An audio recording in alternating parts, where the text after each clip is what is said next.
Bonjour à tous, bienvenue sur cette conférence. On est désolé du retard qu'on a pris un petit peu, mais bienvenue sur cette conférence sur le financement qui est le nerf finalement de votre projet de création d'entreprise. On va être avec vous pendant un petit moment pour vous éclairer là-dessus et puis en fin de session répondre à vos questions parce que c'est un peu aussi l'intérêt de prendre vos questions directement quand il y en aura. Je suis accompagnée pour cette intervention de Myriam. Je commence par vous, honneur aux dames. Myriam Elwari, vous êtes responsable franchise et commerce chez BBCE, Banque Populaire. Oui, Bonjour. c'est ça. Bonjour à tous. Félicien Lapierre, vous êtes responsable Île-de-France chez BNP. Et vous, Laurent Thévenoud, vous êtes directeur franchise et prescripteur à la Société Générale. Bonjour à tous. Merci à tous les trois. Bonjour à tous. Merci à tous les trois d'être avec nous pour nous éclairer sur cette grande question du financement et donc sur les 3 étapes finalement qui vont constituer le oui du banquier pour un projet de création d'entreprise. Alors on va dire pour commencer, quand un porteur de projet va se présenter pour la première fois dans un établissement bancaire, qu'est-ce qui va vous donner envie d'étudier sérieusement son projet ou de se dire non finalement ça ne va pas être pour nous? Donc au premier regard, c'est ça? C'est ça. C'est très important effectivement de réfléchir à ce qu'on va... On dit toujours que dans les 5 premières minutes, finalement, on fait tout de suite une impression. Honnêtement, ce qui va nous donner envie, c'est si le porteur de projet déjà a les idées claires. Donc il nous montre tout de suite qu'il est motivé et qu'il connaît bien son sujet. C'est pas juste des chiffres, c'est lui, il sait de quoi il parle. Alors, j'ai envie de dire, oui, avant tous les chiffres, et là je pense que c'est mes collègues qui en parleront après. Avant les chiffres, c'est vraiment d'incarner son projet en fait. On devient chef d'entreprise. Qu'est-ce qu'on veut? Pourquoi on vient voir la banque pour un financement? C'est quoi le projet demain? Pourquoi je suis arrivé là? Comment? Parce que c'est souvent un cheminement. Donc on a besoin de comprendre le parcours et la motivation du chef d'entreprise. C'est ça, j'allais dire, on parle beaucoup de business plan, d'études de marché, de choses très chiffrées, mais avant même ça, qu'est-ce qu'on regarde vraiment en premier dans un dossier? Je ne sais pas, Félicien ou... Alors, on regarde beaucoup de choses dans un dossier, effectivement. Ce qui va être intéressant, ça va être effectivement c'est la capacité du porteur du projet à expliquer et présenter son projet. Ce que je veux dire par là, c'est le porteur de projet doit connaître sur le bout des doigts son projet, de manière à rassurer le banquier et démontrer qu'il maîtrise parfaitement tous les éléments du projet. Et pour ce faire, il faut effectivement des supports, je pense au prévisionnel, je pense à l'étude de marché, qui va être déterminant dans l'analyse par le banquier de la faisabilité du projet. Oui, c'est ça, Laurent. On dit beaucoup que finalement, c'est ce profil de porteur d'entrepreneur qui pèse beaucoup. Est-ce qu'il y a des éléments qui sont déterminants? Une reconversion, pas de reconversion? Alors, effectivement, le profil est important. Un franchiseur, il vous apporte son concept, mais surtout pas la motivation. Vous allez avoir par le franchiseur un savoir-faire, vous allez avoir ses équipes, ses outils Internet, son marketing. Tout ça, le franchiseur vous l'apporte, mais en aucun cas, il va vous apporter bien sûr votre dynamisme, la ténacité, le fait de gérer les impératifs, les inconvénients d'une création d'un point de vente, et puis surtout savoir gérer une équipe. Ça, c'est vraiment votre personnalité qui va faire la différence. On prend un concept, le même concept, vous l'appliquez à 2 franchisés, on n'aura jamais le même résultat. On a un franchiseur qui nous apporte finalement une méthode et le franchisé la réussite. Et ça se voit dès le départ, au premier regard, comme vous disiez tout à l'heure, on s'en rend compte tout de suite? Pas au premier regard, mais on va dire que dans le premier quart d'heure du rendez-vous, on se rend vite compte, effectivement, si le projet il est bien mûri par le chef d'entreprise, il sait nous expliquer rapidement pourquoi il a choisi cette enseigne, s'il aime parce qu'en fait, on ressent la passion du chef d'entreprise. Parce qu'un entrepreneur, c'est avant tout quelqu'un qui est passionné. Je sais pas, on en a eu un juste avant. On l'a senti, on le sent dans les tripes. Donc, on a besoin de se dire, ça, c'est quelqu'un de solide qui sait exactement où il va et comment il va y aller. Il faut garder en tête qu'un franchisé, c'est un vrai chef d'entreprise. C'est lui qui va porter son projet totalement. Ah ouais, complètement. Comme vous le disiez, nous, en général, sur les pôles franchises des banques, on connaît les différentes enseignes. On a effectivement déjà connaissance des concepts, des modèles économiques, mais c'est pas ça c'est ce qui fait la réussite du franchiseur. Ce qui va faire qu'on suit le franchisé, c'est bien la personnalité du franchisé, s'il a compris quels étaient les points clés du modèle, et s'il sait expliquer les chiffres aussi, hein, on va y venir quand même. Bien sûr. Oui, pour compléter, c'est vrai que le rôle du dirigeant aujourd'hui, c'est de connaître tous les métiers du chef d'entreprise, hein. C'est être commerçant en premier lieu, manager, gestionnaire. Aujourd'hui, la conjoncture économique est telle qu'on n'a pas beaucoup de marge de manœuvre finalement. La consommation en France, bon, vous la connaissez comme nous, elle n'est pas extraordinaire. Les gens préfèrent épargner que consommer. C'est embêtant. Donc, quand on se lance dans l'entreprise, il faut vraiment être un très bon gestionnaire. Et c'est ce que va aussi regarder les banquiers, je pense, parce qu'on va devoir parler de chiffres. Et la culture financière, c'est peut-être quelque chose qui n'est pas forcément bien approprié par tous les pas en France. Et c'est un sujet sur lequel vous devez vous attarder avec l'expert comptable, avec le franchiseur, pour démontrer votre capacité à bien maîtriser tous les ratios, parce que 1% du chiffre d'affaires, 2% du chiffre d'affaires, si on les perd, à la fin, ça fait quand même ça fait des sous. Et en ce moment, on ne peut pas perdre 1%, quoi. Ça veut dire que c'est important de bien s'entourer avant même de se lancer dans la création pure. Oui, c'est indispensable. Prenez votre temps pour préparer un projet. On voit malheureusement trop de projets qui ont été faits dans la précipitation. Il faut travailler en amont avec un conseil juridique pour que les choses soient vraiment, qu'on soit capable effectivement d'expliquer point par point. Oui, la base est importante à bien poser avant de se lancer plus loin. Tout à fait. On a beaucoup parlé de profil. Est-ce que le secteur dont on vient est important? Est-ce qu'un candidat qui vient d'un secteur d'activité dans lequel il a déjà évolué va avoir plus de facilité à obtenir un financement que quelqu'un qui vient complètement d'ailleurs? Alors, justement, l'intérêt de la franchise aujourd'hui, c'est que, et on le voit dans l'enquête annuelle de la franchise, c'est qu'on peut très bien se lancer dans ce modèle-là sans connaître, sans venir du secteur d'activité. Il y a beaucoup de reconversions avec changement de secteur d'activité. Ce qu'on va regarder surtout, c'est les compétences managériales et la gestion. C'est-à-dire que finalement, tout ce qui est du métier, le concept, c'est clé en main avec le franchiseur.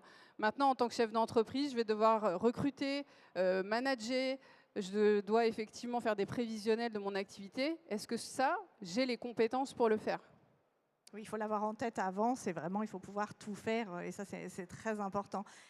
Certains candidats vont avoir tendance un peu à vouloir embellir leur dossier en se disant ça va être plus facile, ça va mieux passer. C'est une bonne idée ou une très mauvaise idée? Alors, c'est une mauvaise idée. J'ai en tête un franchiseur qui m'a dit une fois, on ne cherche pas un super-héros. Je crois que c'est vraiment une belle image. On cherche vraiment un profil finalement stable qui est capable de piloter, comme on l'a dit, une équipe, de faire face, d'appliquer le concept et de faire face à tous les événements d'une ouverture et s'adapter très rapidement. Peut-être on va regarder aussi le profil du franchisé, c'est aussi souvent un salarié qui cherche à se reconvertir pour X raisons. Et le métier de salarié par rapport au métier de dirigeant d'entreprise, ce n'est pas du tout le même. Donc le banquier va chercher aussi à apprécier cette capacité à s'investir pleinement dans un projet entrepreneurial qui nécessite des sacrifices, il faut se le dire, beaucoup de temps, un peu moins de famille, et pas forcément prendre le salaire qu'on avait quand on était salarié, cadre ou technicien. Donc tous ces sujets-là sont vraiment à poser sur le papier pour voir si on est capable de s'investir pleinement dans ce projet parce que sa vie au quotidien va changer. Moi, je voulais juste ajouter qu'avec le banquier, on se dit toujours, parce que pour revenir à l'embellissement du dossier, il y a une relation de confiance qui doit s'établir. C'est-à-dire que c'est une relation qui est différente de ce qu'on peut avoir en tant que particulier, où parfois on ne connaît pas forcément son gestionnaire de compte. En tant que professionnel, la banque, elle devient un vrai partenaire. Donc c'est quelqu'un qui peut apporter du conseil, qui peut challenger ce qui a été posé sur le papier et qui peut justement, en plus de l'expert comptable et des conseillers juridiques, apporter un autre angle. Et donc, il vaut mieux se dire, je suis conscient des points forts et de mes points faibles et de les partager avec le banquier parce que ça va le rassurer. Et du coup, il pourra défendre encore plus ce dossier derrière. Oui, le banquier est plus un allié. Enfin, il faut le voir vraiment comme un allié et pas comme un grand méchant loup. C'est dur à accepter, mais on est là pour accompagner et au contraire, nous, on demande que ça à aider à la création d'entreprises, à la reprise et au développement. On a bien compris cette partie donc sur le profil, sur les bases vraiment du dossier. La seconde partie, finalement, c'est la crédibilité et les chiffres en eux-mêmes. La vraie première question, c'est finalement, c'est quoi l'apport personnel minimum qu'il faut avoir pour se lancer en franchise? Alors l'apport, c'est vraiment la question qui revient sur tous les projets et c'est normal. Je pense avant d'y répondre, c'est important d'expliquer le rôle de l'apport. Il y a plusieurs fonctions. L'apport, déjà, c'est première fonction, c'est le partage des risques. On partage le risque entre le banquier et le franchisé. Suivant l'activité que vous allez choisir, vous n'allez pas avoir le même niveau de risque. On va avoir ce curseur d'apport qui va varier. Deuxième fonction, c'est équilibrer votre plan de financement. Dans un financement, vous avez des financements, on va appeler ça long terme à financer. Ça va être votre fonds de commerce, les travaux, le matériel. Ça, c'est la partie long terme. Et vous avez du court terme, qui est souvent le BFR ou le stock. Cette partie-là, c'est souvent l'apport qui vient le couvrir. Et vous l'avez compris, suivant l'activité que vous avez choisie, vous n'aurez pas forcément besoin de stock ou pas. Et ça va varier le pourcentage d'apport que vous allez avoir besoin. Donc, on tient vraiment compte, finalement, du secteur d'activité qui va être. Si on doit chiffrer un peu un pourcentage, je dirais que dans la plupart des projets, on retrouve quand même une tranche entre 25 et 30%. Ouais, c'est ça, l'ordre d'idée, c'est 25 à 30% de l'investissement global demandé. Voilà, tout à fait. Oui, en fin de compte, il ne faut pas voir l'apport comme une contrainte. Pour se lancer dans l'entrepreneuriat, il faut avoir des fonds, des ressources. Il ne faut pas emprunter trop. Si vous empruntez trop, vous allez vous lever le matin pour votre banquier. Ce n'est pas le but du jeu. Le but du jeu, c'est que vous vous leviez le matin pour aller travailler pour vous et votre famille. Si après, vous passez votre journée à travailler pour rembourser un crédit de la banque, à mon avis, c'est dangereux. C'est aussi un argument, hein, l'apport. Vous y croyez, vous, en votre projet, vous demandez à la banque de vous suivre. Est-ce que vous aussi, déjà, en tant que chef d'entreprise, vous croyez en vous et effectivement, vous y participez? Pour autant, en fonction des profils, on n'a pas tous les mêmes capacités d'apport. Et donc, il y a aussi des dispositifs qui existent pour augmenter cet apport personnel. C'est là qu'interviennent les réseaux d'entrepreneurs. Alors, on connaît BPI France très souvent, qui peut contre-garantir les prêts. Mais pour augmenter cet apport personnel, vous avez des organismes comme France Active, Réseau Entreprendre, quand il y a la création d'emplois, qui, en plus, qui vont octroyer des prêts personnels. Et cet apport, ça vient augmenter en fait l'apport personnel dans le programme. Et très souvent, en plus, ils proposent de contre-garantir le prêt bancaire, puisque pour eux, la garantie, c'est quoi? C'est je vous prête à titre personnel si, en plus, en complément, vous obtenez un prêt bancaire. C'est ça leur garantie, en fait, pour ces fonds publics. Et donc, très souvent, on a même une contre-garantie du prêt bancaire à hauteur de 50%, voire 70% pour des organismes dédiés aux femmes, pour encourager l'entrepreneuriat au féminin. Donc ça, c'est important de se dire qu'il n'y a pas que la banque qui peut venir. On a souvent des montages complémentaires avec tous ces réseaux qu'on connaît très bien et avec qui on a souvent des partenariats.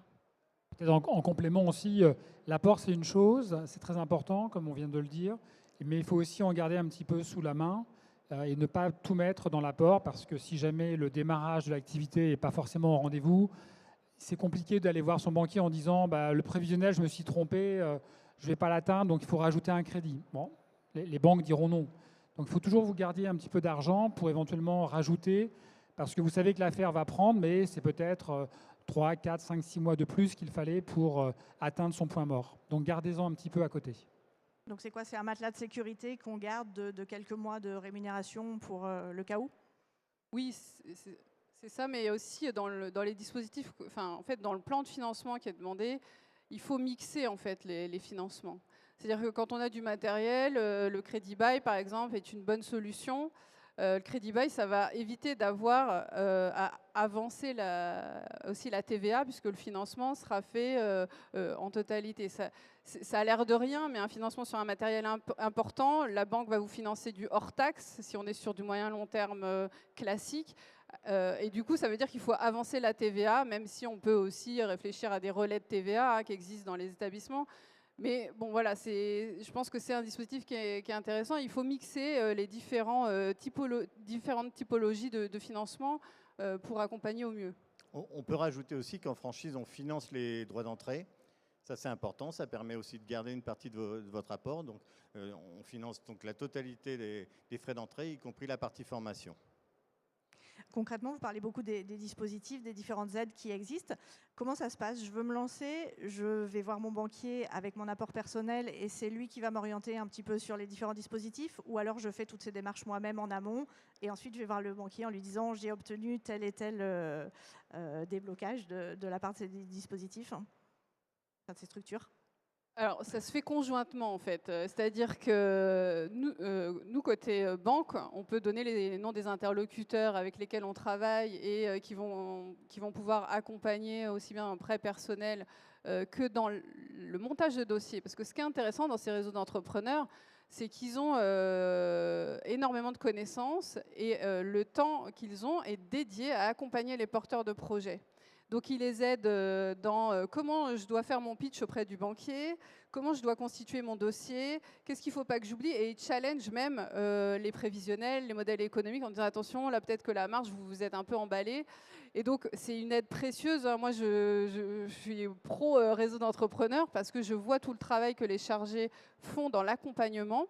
Et c'est vrai que pour la banque derrière, c'est du pain béni parce que le dossier, il a été travaillé même dans la réflexion. Donc quand l'entrepreneur arrive chez nous, il sait répondre à toutes les questions, il a été challengé, donc il a tout retravaillé.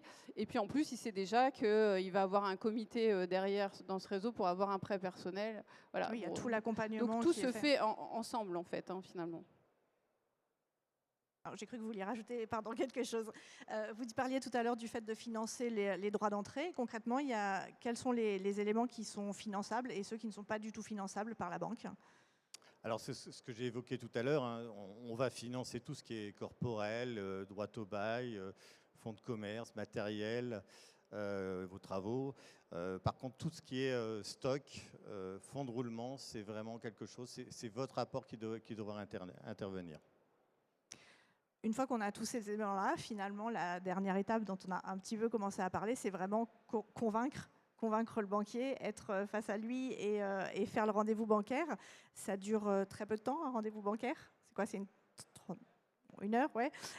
Comment est-ce qu'il va marquer des points tout de suite? Comment est-ce qu'il va faire l'entrepreneur qui arrive face à vous pour tout de suite capter votre attention et avoir des chances que ça soit validé? Je dirais effectivement, on a besoin d'entendre un pitch bien ficelé, bien présenté, bien structuré. Quelqu'un qui maîtrise parfaitement l'ensemble des éléments, comme on le disait tout à l'heure, aussi bien en placement, marketing, mais aussi process et capacité à être dans l'opérationnel. Et puis un point important, comme je disais, le souligner, c'est vraiment avoir cette bonne maîtrise des sujets, des éléments financiers, le prévisionnel.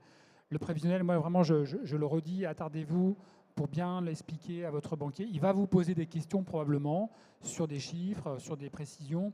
Et donc, c'est toujours intéressant de pouvoir démontrer sa capacité à bien appréhender ce sujet et de pouvoir lui répondre. Donc, les éléments financiers, l'étude de marché aussi, qui va être aussi nécessaire pour le banquier, pour valider le potentiel de l'activité, parce qu'il faut bien comprendre qu'une franchise, en général, nos pôles franchises sont en capacité de bien maîtriser les ratios, les moyennes des réseaux. Donc ça, la marge commerciale, la masse salariale, l'EBITDA, tout ça, ce sont des éléments qu'on arrive à collecter. En revanche, le potentiel d'une affaire dans tel emplacement, dans tel centre commercial, c'est vraiment l'étude de marché qui va pouvoir démontrer le potentiel de l'affaire.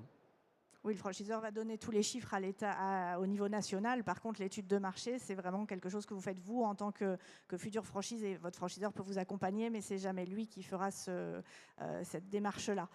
Ça rejoint ce que vous venez de dire, ça rejoint le fait que c'est vraiment le porteur de projet qui est au cœur du dossier. Les chiffres, c'est une chose, mais il faut que le porteur de projet maîtrise complètement son projet à lui. Oui, une question classique, par exemple, c'est comment vous avez établi ce chiffre d'affaires prévisionnel? Il faut voilà, pouvoir justifier. c'est pas juste, c'est mon expert comptable qui m'a dit que ça allait donner ça. C'est basé sur quoi? En fait, il faut que le chargé d'affaires qui est en face de vous, il comprenne. Je donne un exemple. Je suis dans la restauration. J'ai tablé mon chiffre d'affaires sur une moyenne, voilà, enfin par rapport à ma surface, de temps de couvert midi, temps de couvert soir. Le panier moyen est de temps. Et voilà, avec ça va donner et donc ça va donner en gros tant de milliers de chiffres d'affaires. Et puis faire des scénarios différents. C'est-à-dire que vous disiez tout à l'heure, est-ce qu'il faut que j'embellisse mon dossier? Non, il faut être réaliste en fait. D'abord, le banquier, il a l'habitude, il a des moyennes par rapport à ses autres clients. Donc, c'est quoi mon scénario optimiste, moyen et pessimiste finalement? Et il faut que sur le pessimiste, je m'y retrouve et que j'ai assez pour me rémunérer si j'ai besoin de me rémunérer, mes salariés, payer toutes mes charges et rembourser les prêts. On voit malheureusement trop de dossiers où finalement le candidat a récupéré un prévisionnel de son franchiseur et il ne le maîtrise pas. Dès les premières questions, on lui demande de justifier, d'expliquer une ligne et il est perdu. Et donc ça, c'est vraiment quelque chose qu'il faut éviter. Vous devez maîtriser parfaitement chaque ligne de votre prévisionnel. Oui, savoir ce qui a été indiqué et pourquoi. La chance, je dirais la force du modèle de la franchise, c'est de pouvoir effectivement se rassurer sur ce qui est réalisé dans le réseau. Donc vraiment, moi, je vous invite à aussi regarder les points de vente de l'enseigne que vous avez choisi et de voir comment ces points de vente évoluent dans des emplacements similaires aux vôtres. Voilà, des villes de taille similaire, une catégorie socio-professionnelle à peu près similaire, pour vous projeter en se disant, voilà, un tel a réussi à faire ça, moi, globalement, est-ce que je suis capable de faire la même chose dans des conditions à peu près similaires? Et pour le banquier, c'est rassurant. C'est rassurant. C'est ce qu'on appelle dans le jargon le track record. C'est l'historique que l'on peut avoir dans des conditions similaires avec cette même enseigne. Donc c'est la force de cette enseigne, donc profitez-en. On est dans un schéma de reproduction de schéma. Donc, comme le disait Félicien, tous les pôles franchises ont des pilotes et c'est ce qu'on recherche. Donc, c'est vraiment, il faut, comme le disait Félicien, identifier un point de vente qui serait identique et comme ça, vous pourrez faire des comparaisons qui seront intéressantes. Oui, c'est la force du modèle de la franchise. C'est quand même, par rapport à un dossier qui arriverait en entrepreneur indépendant, vous avez quand même tout ce recul derrière de la franchise. C'est vraiment rassurant pour un banquier aussi? Oui, c'est rassurant si jamais effectivement on compare ce qui est comparable. Comme le soulignait très bien Félicien, en fait tout va dépendre de l'implantation, du modèle. Est-ce que je suis en centre commercial, en centre-ville? Quels sont mes concurrents? Quel est effectivement le pouvoir d'achat des clients, du client moyen sur ma commune? Et puis, qu'est-ce qui va faire qu'est-ce qui a fait la réussite des autres franchisés sur des communes identiques? C'est important de vraiment s'appuyer sur l'expérience finalement des autres, sur le vécu terrain des autres franchisés. Oui, je pense que des immersions sont souvent proposées dans le cadre des formations, mais c'est vrai que c'est quand même la force du modèle, c'est d'avoir la possibilité d'aller interroger d'autres personnes qui sont déjà passées par là, qui se sont lancées, qui ont peut-être rencontré des difficultés, ça peut vous éviter d'avoir les mêmes. Tiens, j'avais pas pensé à ça, moi, au départ, fait attention, voilà, ça peut faire gagner du temps. Mais ça, c'est vrai que le franchiseur, très souvent, justement, récupère tous les retours d'expérience de ses franchisés et améliore d'ailleurs son concept et son accompagnement grâce à cela. Et puis, le franchiseur incite souvent beaucoup les futurs franchisés à aller voir les franchisés en place, à échanger, à être en immersion, effectivement, complètement. Est-ce que quand on est face à son banquier pour ce rendez-vous, est-ce qu'on négocie ? Est-ce qu'on commence à déjà mettre les pieds dans le plat et à négocier certaines choses? On aurait tort de se priver, mais... Est-ce que c'est bien vu? Tout est possible, bien sûr, tout est possible. Vous pouvez avoir des très beaux projets qui vont nous intéresser fortement, ça vous met forcément dans une position possible de négocier. Après, c'est peut-être pas la première démarche à avoir. Voilà, c'est ça, c'est pas à ce moment-là qu'on... Il faut d'abord avoir l'accord. Une fois qu'on a l'accord, là, effectivement, on parle prix, taux. Je pense que c'est effectivement un point important à souligner. C'est peut-être pas là-dessus qu'il faut tout de suite aller dans le premier rendez-vous, parce qu'il faut d'abord avoir convaincu apporter tous les éléments. Et puis une fois qu'on a l'accord, ça ne veut pas dire que ça sera figé sur les conditions, en fait. Hein. C'est le deuxième rendez-vous. On est là dans, finalement, quelle est ma proposition commerciale globale? Parce qu'il n'y a pas que le financement hein, dans le lancement. On va avoir aussi tout l'accompagnement sur les moyens de paiement, l'encaissement, la vente à distance, peut-être tous les outils qui vont permettre aussi de faciliter la gestion de l'entrepreneur au quotidien. Hein, voilà. Donc j'ai envie de dire que c'est un peu un deuxième rendez-vous dédié. C'est un peu ce que j'allais vous demander. Après ce premier rendez-vous, finalement, les étapes, c'est quoi? Je ressors du rendez-vous et qu'est-ce que je dois faire hein? Sur le premier rendez-vous, il est important d'avoir, je dirais, bien entendu les observations du conseiller. C'est toujours des observations importantes pour vous. Et selon ce qu'il va vous dire, c'est surtout de bien compléter son dossier. Parce que la seconde étape, pour répondre à ta question, c'est ensuite, si le chargé d'affaires est convaincu, il va présenter son dossier en comité ou à un service risque. Et là, il faut se mettre à sa place. Pour qu'il soit légitime, il faut absolument que le dossier soit complet. Donc, soyez vraiment le plus transparent possible. Votre patrimoine, je sais qu'en France, on n'aime pas trop dire combien on gagne, mais on a le secret bancaire, je vous rassure. Donc, vraiment donner tous les éléments sur votre patrimoine pour rassurer le banquier et tous les documents qui sont nécessaires pour une étude complète et ainsi accélérer le processus de décision. C'est quel délai le processus de décision? C'est combien de temps à peu près, en moyenne? Alors ça va vraiment dépendre du dossier. Effectivement, déjà si on part sur un dossier complet ou pas. Dans le cas où on a un dossier complet, je pense que la plupart d'entre nous, enfin des grandes banques aujourd'hui en France, sont capables, je dirais dans la huitaine, de sortir un accord officiel à un franchisé. On n'a pas justement très concrètement dit un dossier complet, ça comporte quoi exactement? Il y a une liste qui existe. Mais les grandes lignes, c'est l'étude de marché, de toute façon, qui est complètement indispensable. Vous parliez du patrimoine tout à l'heure.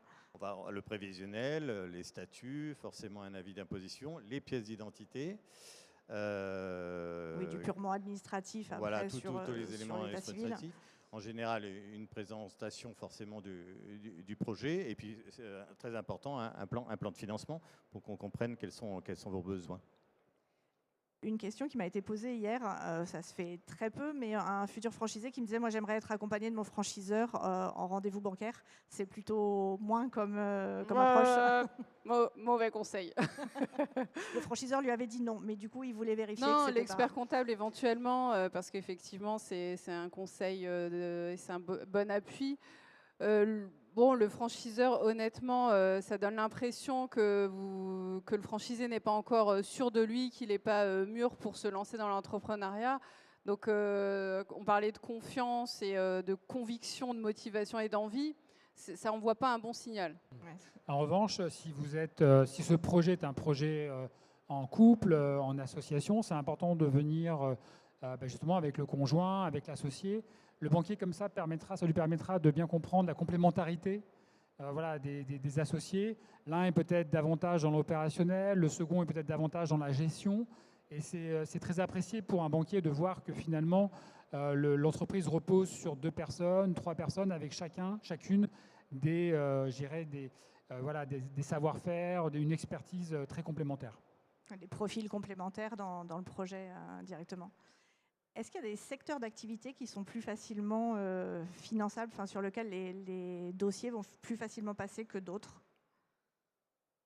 Alors oui, forcément, parce que vous avez le marché de la franchise qui est drainé par des secteurs qui se portent très très bien. Je pense à la distribution alimentaire, par exemple, qui a tendance à tirer le marché alimentaire. Donc effectivement, ce genre de dossiers ont forcément plus de facilité à passer parce qu'on sait que derrière, on a des très beaux résultats. Ouais, d'une manière générale, il faut se dire que chaque secteur est cyclique. C'est important de l'avoir à l'esprit. Vous prenez un secteur comme l'immobilier. L'immobilier en France, il y a eu de très belles périodes, des périodes un petit peu plus compliquées. Donc forcément, il y a une corrélation directe entre l'activité économique de ce secteur et l'écosystème de ce secteur d'activité. Donc quand vous choisissez un secteur d'activité, il faut se dire, est-ce que ce secteur est porteur actuellement par rapport à la consommation en France, par rapport aux contraintes en France, par rapport au taux d'intérêt, enfin, voilà. Et en fonction de... C'est sûr que si vous lancez dans un secteur qui est porteur, bah, votre prévisionnel a plus de chances de se réaliser que si, au contraire, le secteur est en difficulté. Ce qui paraissait logique sur le papier. Si là, pour résumer, vous deviez donner chacun un conseil pour que le dossier passe auprès de la banque, qu'est-ce qui serait ? Moi, je pense que le conseil que je pourrais vous donner, c'est la préparation du rendez-vous bancaire. C'est vraiment essayer de vous coacher, présenter votre dossier à des proches, des associés, des amis, pour avoir leur retour, leur feedback. Et la question, c'est, voilà, si demain tu étais un banquier, est-ce que tu me prêterais de l'argent ? Voilà. Préparez-vous parce que finalement, vous allez passer 1 heure, comme on l'a dit tout à l'heure. L'heure passe vite et il faut faire cette bonne impression. Donc, ça nécessite un travail préparatoire. C'est ça, il faut avoir à la fois le bon dossier et la bonne façon de le présenter, de le mettre en avant. Le fond et la forme.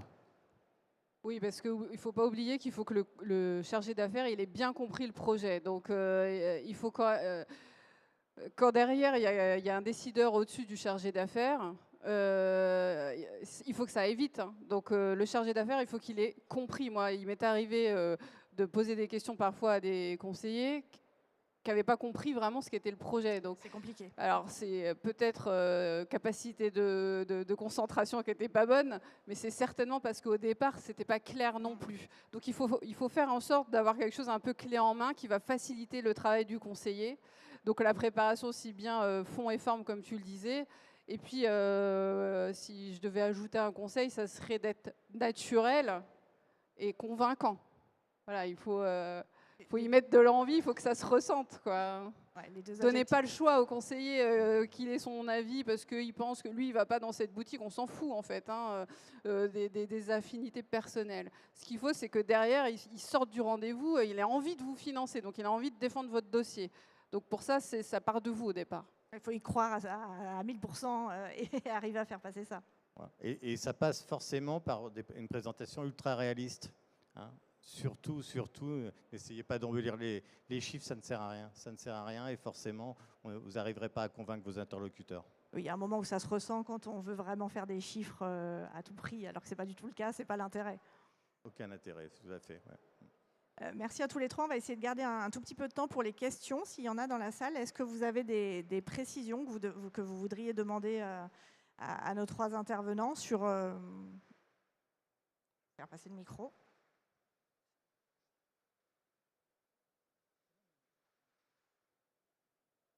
Bonjour, merci pour cette présentation. Moi, je voudrais savoir à peu près aujourd'hui qu'est-ce que c'est un bon taux qu'on peut obtenir pour un prêt.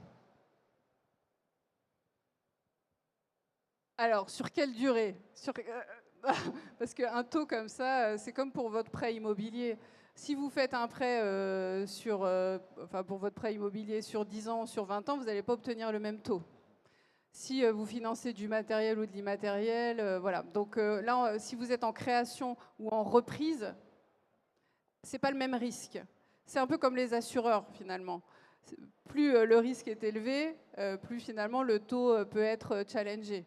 Mais alors, moi, je vais parler pour ma maison, sur Banque Populaire, considérant que ça fait très longtemps qu'on est qu'on veut développer et qu'on développe le milieu de la franchise. On a mis en place un prêt dédié à la création et à la reprise de la franchise à 1%, jusqu'à 50 000 €. Voilà. Et puis après, on a tous des dispositifs complémentaires. On a notre société de caution mutuelle en interne, donc qui permet aussi de réduire vos coûts de garantie, parce qu'on n'en a pas parlé, hein, mais dans un dossier de financement, en plus du taux, pensez toujours à votre coût total de crédit, en fait. Parce que en plus du taux, il y a l'assurance emprunteur, il y a les frais de dossier, il y a les frais de garantie.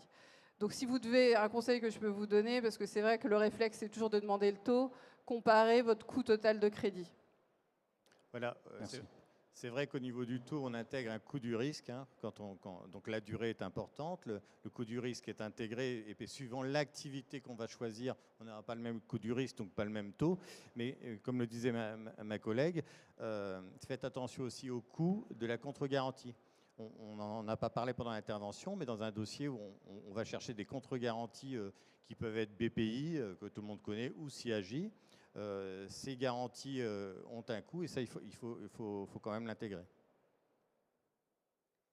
Est-ce qu'il y a d'autres questions? Madame au fond.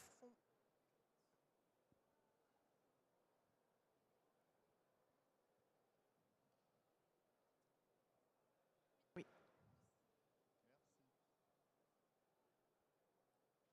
Bonjour, je suis Grégory Givorgian, responsable relations presse de Diaspora en France et trésorier de l'association Jeunesse Dorée. Et je voulais vous poser la question, existe-t-il des programmes d'accompagnement pour les étudiants entrepreneurs au sein de vos banques? Merci. Est-ce que juste vous pouvez préciser la question? C'est-à-dire des jeunes de certaines écoles, c'est ça qu'il faudrait accompagner pour se lancer dans l'entrepreneuriat? S'il existe des programmes justement qui accompagnent les étudiants entrepreneurs pour accomplir leurs projets au sein de vos banques. Alors, effectivement, suivant les régions, on a des interlocuteurs, des conseillers qui créent des clubs, effectivement, dans certaines écoles. Alors, c'est des accords qui sont souvent réalisés avec les BDE. Et puis, et montent des projets ensemble, simulent des créations d'entreprises. C'est par région, effectivement. Dans notre banque, c'est des ateliers qui existent et qui sont souvent réalisés auprès des écoles. Merci beaucoup.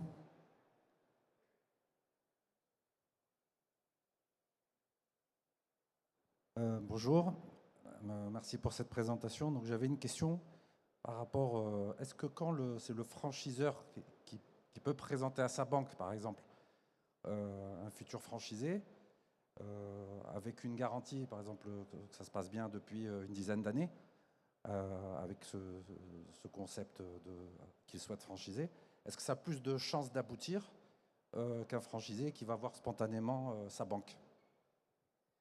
Alors, en tout cas, ce qui est intéressant quand c'est le franchiseur, parce que vous savez, je le disais tout à l'heure, nos pôles franchise, on est en relation directe avec beaucoup d'enseignes.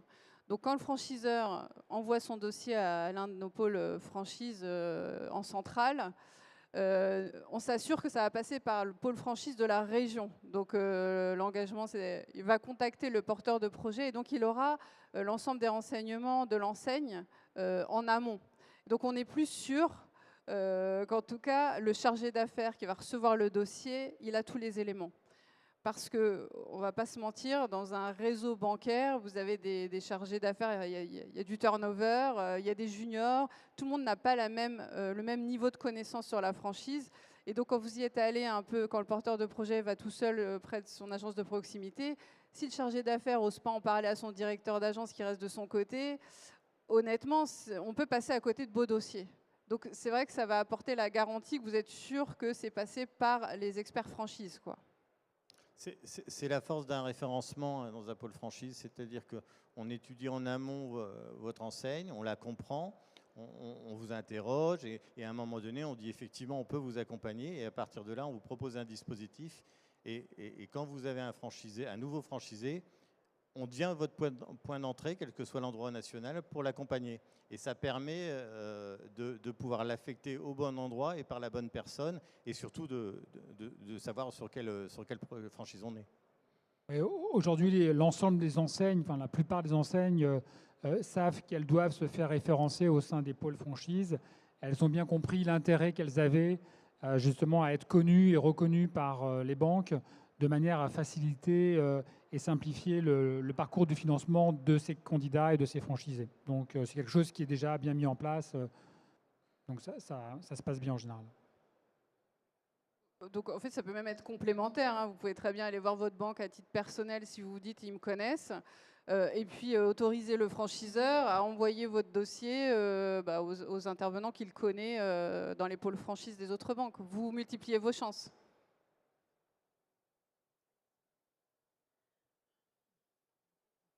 Oui, oui, je peux?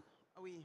Oh, oui, je voulais savoir, excusez-moi, je voulais savoir, parce que je comprends qu'il y a des personnes, est-ce que l'âge est un frein ou bien pour obtenir un crédit, parce que ça joue aussi. En tant que futur franchisé, est-ce que les banques accorderaient bien certaines... Excusez-moi, c'est l'âge. Alors, Oui, l'âge, bien sûr, c'est une très bonne question. Sur l'âge, nous, on n'a pas de, il n'y a pas de contrainte particulière à devenir entrepreneur, voilà, à 50 ans, 55 ans. C'est pas un sujet. Au contraire, il y a l'expérience qui est là. Il y a un parcours professionnel qui est justement peut-être très bénéfique pour devenir entrepreneuse. Donc pour nous, au contraire, c'est plutôt une force. Peut-être après, mais vous n'êtes pas concerné, mais le sujet, ça va être la capacité du porteur du projet à pouvoir s'assurer. Donc c'est plus un sujet d'assurance, parce qu'à un moment donné, quand on prête sur 7 ans, si on dépasse voilà, 75 ans, 77 ans, bon, le coût de l'assurance n'est pas le même, il y a peut-être des problèmes de santé, et donc on aura, nous, banque, peut-être plus de difficultés à assurer notre prêt. Donc c'est peut-être juste ce sujet-là, un peu contraignant, mais vous n'êtes pas concerné. Mais madame, elle pensait en fait plutôt, est-ce qu'on va prêter à quelqu'un de 20 ans? Elle ne pensait pas forcément... non, tu as interprété sa question. Excusez-moi, c'était l'âge de démarrage. Compris. Le monsieur, il a compris. Ouais.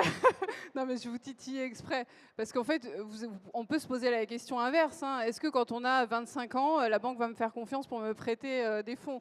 C'est pour ça que j'avais pris le contre-pied. Donc en fait, effectivement, quand on est en reconversion professionnelle, on se pose la question, est-ce qu'on va me faire confiance pour me prêter par rapport à l'âge? Il y a effectivement les coûts d'assurance, mais quand on est jeune, c'est pareil. Comment est-ce que le banquier va miser sur moi alors que j'ai 25 ans? Bah, c'est ce qu'on a évoqué juste avant, c'est je connais mon projet, je sais pourquoi j'y vais.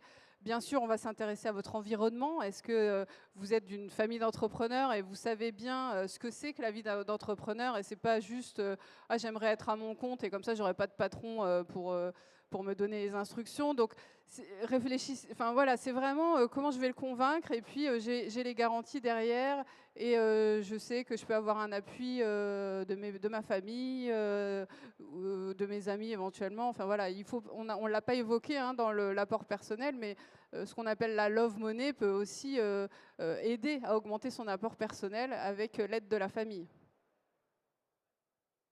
Ouais, peut-être.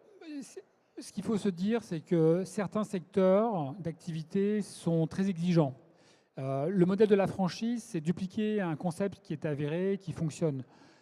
Pour autant, bon, le contexte économique est tel, la concurrence est telle que je prends le secteur de la restauration, par exemple, c'est un secteur qui est très exigeant parce que sur un plan opérationnel, il faut quand même avoir une expérience. Donc, moi, je pense que même si on est jeune, c'est bien aussi d'avoir travaillé dans la restauration pour bien prendre conscience voilà, du métier, des contraintes, des difficultés, et démontrer dans son CV que c'est un secteur que vous connaissez.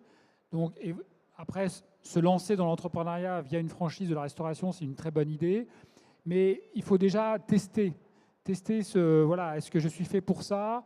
Est-ce que je sais parler à des salariés parce que voilà, c'est le rush à midi et il faut être hyper organisé. Il faut bien acheter auprès de ses fournisseurs parce que si j'achète trop, ben, je perds de l'argent. Voilà. C'est des métiers exigeants. Donc, on vous demandera aussi à un moment donné d'avoir testé, d'avoir travaillé dans ces secteurs-là. Merci à tous les trois pour toutes ces précisions. Est-ce qu'on a le temps de prendre une dernière question s'il y en a? Je vous amène le micro.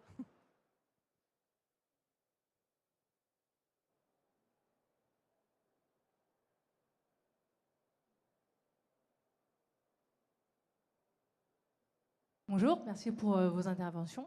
Moi, ma question est la suivante. Dans le cadre justement d'une franchise, quels sont les avantages ou les inconvénients de faire une reprise de franchise, de votre point de vue? Alors, une reprise, il y a un grand avantage, c'est qu'on va se baser sur l'existant, c'est-à-dire qu'on va avoir un bilan, hein, donc forcément des chiffres à l'appui. Donc c'est forcément bien plus facile de convaincre un banquier parce que vous arrivez avec un état des lieux précis qui peut correspondre à des pilotes d'une enseigne. Donc la reprise, elle a cet avantage-là. On a un vécu et forcément, comme l'activité est déjà lancée, démarrée et en continu, on peut se permettre d'avoir un apport qui est bien moindre. Hein. Ce qu'on évoquait tout à l'heure, les besoins de fonds de roulement sont forcément moindres. Le stock est existant, forcément la demande est moindre. Tout ça fait que le banquier vous demandera moins d'apport. Le sujet structurant lors d'une reprise d'un point de vente franchisé, ça va être aussi le prix auquel vous allez racheter la société. Donc soit le rachat de titres, soit le rachat du fonds de commerce. Et en fonction du bilan, comme le disait Laurent, on va évaluer une valorisation de cette société. Donc évidemment, le vendeur voudra l'acheter le plus cher et l'acheteur voudra l'acheter le moins cher. Bon, donc entre les deux, il faut trouver le bon prix, mais un prix acceptable pour que demain, lorsque vous rentrez dans votre nouveau point de vente, vous ayez suffisamment de rentabilité pour pouvoir le rembourser. Donc il ne faut pas acheter trop cher, c'était mon message, parce que sinon, vous allez travailler pour le banquier et pour le cédant.